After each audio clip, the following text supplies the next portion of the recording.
Coucou les licornes, aujourd'hui on se retrouve pour une nouvelle vidéo pour vous expliquer un peu pourquoi ces 2 dernières années j'ai passé mon temps à l'hôpital.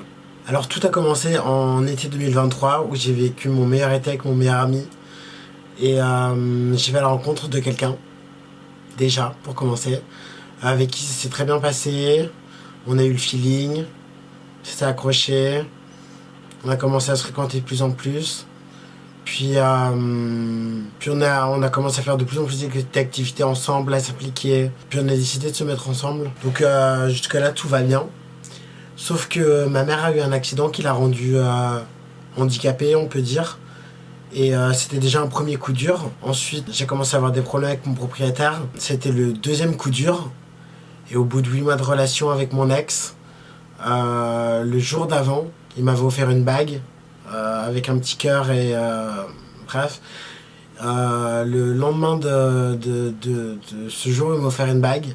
Il m'a dit c'est fini, je me vois pas faire ma vie avec une personne trans, tu pourras pas m'apporter d'enfants, etc. Je veux pas devenir entre nous deux et tout. Et en fait, j'ai fait un espèce de burn-out où j'avais qu'une envie, c'était de mourir, littéralement. Et c'est là que j'ai commencé à faire ma première tentative de suicide. Et après celle-là, elles se sont enchaînées. Et en fait, à force de faire des allers-retours à l'hôpital pour le motif de tentative de suicide, un juge avait décidé de me placer dans une institution psychiatrique. On a réussi à contourner le système et faire en sorte que j'y aille pas parce qu'on pensait vraiment que c'était une phase. Mais ça a continué. Et à un moment, il y a une question qui s'est posée, c'était de savoir est-ce que j'y vais de mon plein gré ou est-ce que j'y vais de force.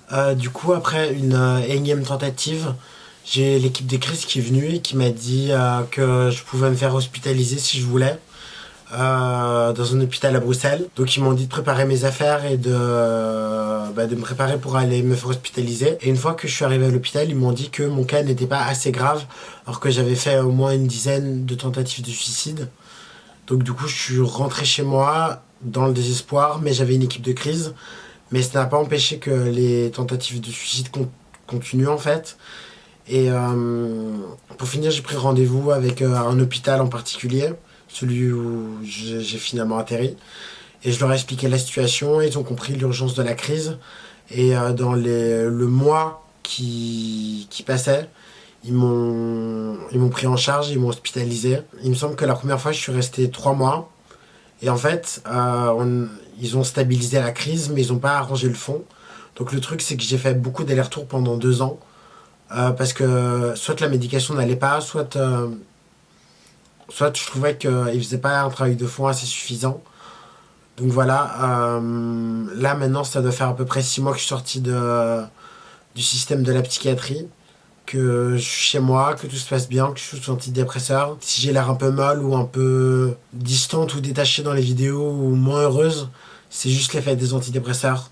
Mais je suis toujours là, je suis toujours la licorne que vous appréciez. Donc voilà, je voulais me justifier par rapport au fait, parce que j'ai reçu plusieurs messages qui me disaient que j'avais l'air molle ou blasé dans mes vidéos, mais c'est en fait juste les conséquences des antidépresseurs et 2 ans de médication et d'aller-retour en hôpital psychiatrique.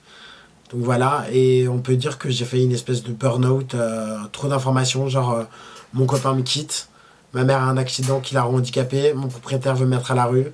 Je crois que c'était le truc de trop. Maintenant, si ça peut vous rassurer, je vais beaucoup mieux. Je suis suivi par une psy, par une psychiatre, par un médecin traitant. Je fais plein de bisous et on se retrouve dans plein de nouvelles vidéos.